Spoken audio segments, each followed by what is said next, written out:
Assalamualaikum warahmatullahi wabarakatuh. Halo teman-teman semuanya. Sebelumnya kita kenalan dulu ya. Nah, kenalin, nama saya Mutia Agustina dengan NIM 2018-28035. Nah, saya merupakan salah satu mahasiswa dari kampus IAIN Lusmawe, Fakultas Tarbiyah dan Ilmu Keguruan, Prodi Tadris Bahasa Indonesia, dan saya merupakan mahasiswa semester 6. Jadi pada video ini saya akan sedikit membahas tentang teks eksposisi. Nah, teks eksposisi ini merupakan salah satu submateri dalam mata kuliah teks bahasa dan sastra Indonesia yang dosen pembimbingnya Ibu Lina Sundana MPD.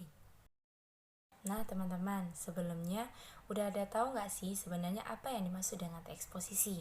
Nah, jadi sebenarnya teks eksposisi itu adalah suatu paragraf ataupun karangan yang di dalamnya itu mengandung informasi dan pengetahuan yang disajikan secara singkat, padat, dan akurat. Nah, teman-teman, ada pendapat lain juga yang mengatakan bahwa teks eksposisi ini adalah ragam teks yang dia ini berfungsi untuk menyampaikan gagasan-gagasan yang timbul dari pemikiran dari suatu topik. Nah, teks eksposisi ini ia bersifat ilmiah ataupun dapat dikatakan non-fiksi. Teks eksposisi ini dia memiliki tujuan. Nah, apa sih sebenarnya tujuan dari teks eksposisi? Tujuan dari teks eksposisi yaitu menjelaskan suatu informasi tertentu untuk menambah ilmu pengetahuan bagi si pembacanya, sehingga dengan membaca teks eksposisi dapat menambah pengetahuan bagi si pembaca akan suatu hal kejadian yang tengah dibahas dalam teks eksposisi. Nah, sekarang bagaimana kita bisa mengetahui yang mana dinamakan dengan teks eksposisi? Nah, jadi teks eksposisi ini dia memiliki ciri-cirinya. Yang pertama, singkat dan padat.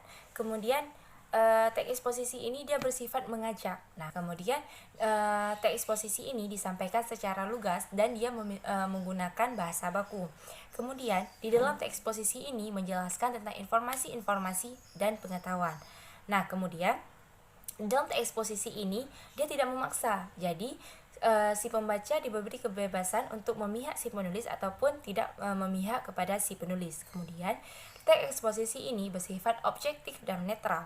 Dan penjelasan yang ada dalam teks eksposisi ini didasari oleh data yang akurat yang dicari oleh si penulis sebelum dia menulis. Nah, kemudian di dalam teks eksposisi ini menjawab tentang pertanyaan 5W1H, yaitu apa, siapa, kapan, di mana, bagaimana, dan mengapa. Pembahasan kita selanjutnya mengenai struktur teks eksposisi. Di dalam teks eksposisi terdiri dari 4 struktur. Nah, jadi yang pertama strukturnya itu judul. Judul di sini menggambarkan tentang apa yang ingin dibahas dalam sebuah teks eksposisi. Judul sebaiknya ditulis secara singkat, menarik tapi penuh makna. Dan struktur yang kedua yaitu pernyataan umum atau tesis. Pada bagian ini berfungsi untuk memperkenalkan topik dan menempatkan pembaca pada bagian tertentu. Mengapa demikian? Karena pada bagian ini si penulis ingin mengemukakan pendapat sehingga pembaca dapat sepihak dengan apa yang dikatakan oleh si penulis dalam teks eksposisi ataupun bertentangan dengan apa yang ditulis oleh si penulis dalam teks eksposisi. Nah, yang ketiga yaitu argumen atau alasan.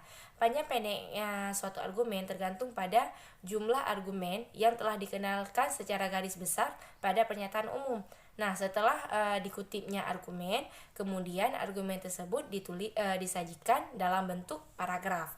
Nah, struktur yang terakhir ataupun yang keempat yaitu pengulangan ataupun kesimpulan. Pengulangan ini didapatkan dari argumen-argumen pada bagian-bagian lainnya.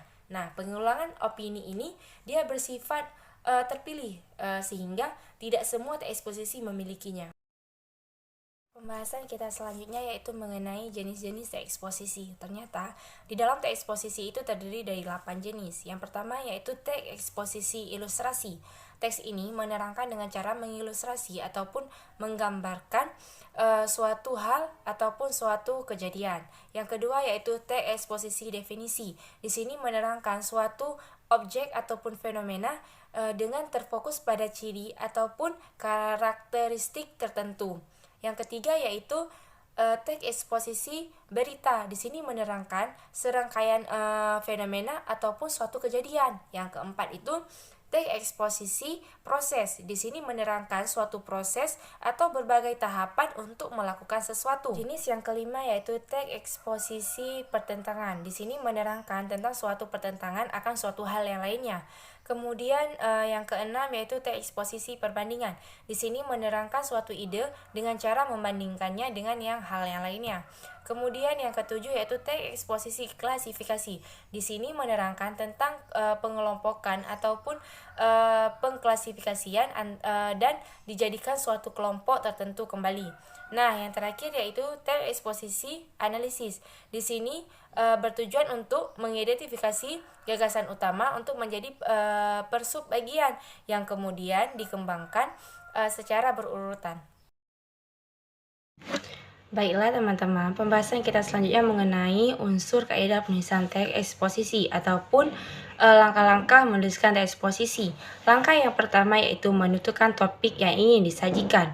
Menentukan topik atau tema merupakan langkah yang paling utama. Mengapa demikian? Dengan si penulis menentukan tema atau topik, maka ia akan terfokus pada satu tema dan ia dapat menjiwai tema tersebut. Nah, langkah yang kedua yaitu menentukan tujuan. Setelah penulis menentukan tema, maka langkah selanjutnya yaitu menentukan tujuan. Karena dengan si penulis menentukan tujuan, maka ia akan memberikan penjelasan dan pengetahuan kepada si pembacanya.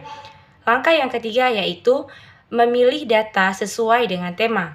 Data di sini sangat dibutuhkan dalam penulisan eksposisi karena data di sini sebagai penunjang dari teks yang ditulis nantinya. Data di sini dapat diambil dari buku, majalah, koran, internet, bahkan bisa dilakukan dengan wawancara langsung.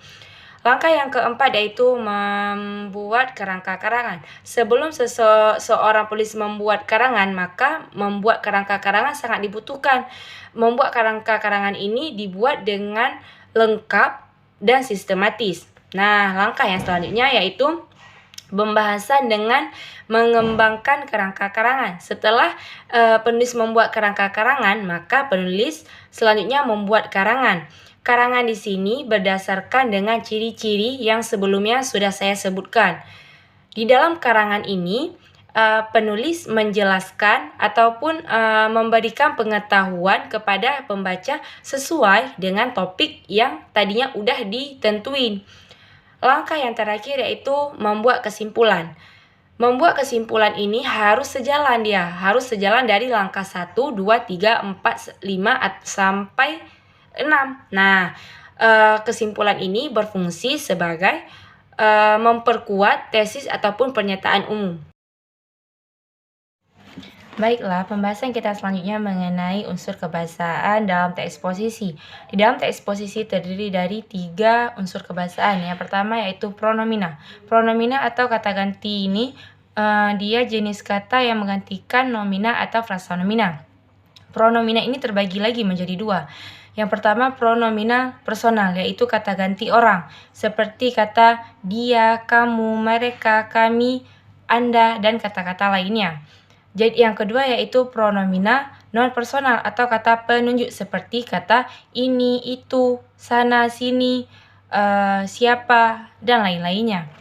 Unsur kebahasaan yang kedua yaitu nomina dan verba. Nomina adalah kata benda. Di sini berarti mengacu kepada kata benda, baik itu nyata ataupun abstrak. Nah, kedudukan nomina ini dalam kalimat dia sebagai subjek. Nah, yang kedua verba atau kata kerja. Kata verba ini dia mengacu kepada kata seperti proses, keadaan, tapi bukan kata sifat. Verba ini berkedudukan di dalam kalimat sebagai predikat. Yang terakhir, unsur kebahasaan yaitu konjungsi atau kata hubung. Nah, di dalam suatu argumen, konjungsi ini sangat dibutuhkan sebagai penghubung antar kalimatnya. Nah teman-teman, jadi itulah sedikit pemaparan saya mengenai teks eksposisi. Semoga video ini bisa bermanfaat bagi kita semua. Nah, akhir kata saya ucapkan terima kasih. Assalamualaikum warahmatullahi wabarakatuh.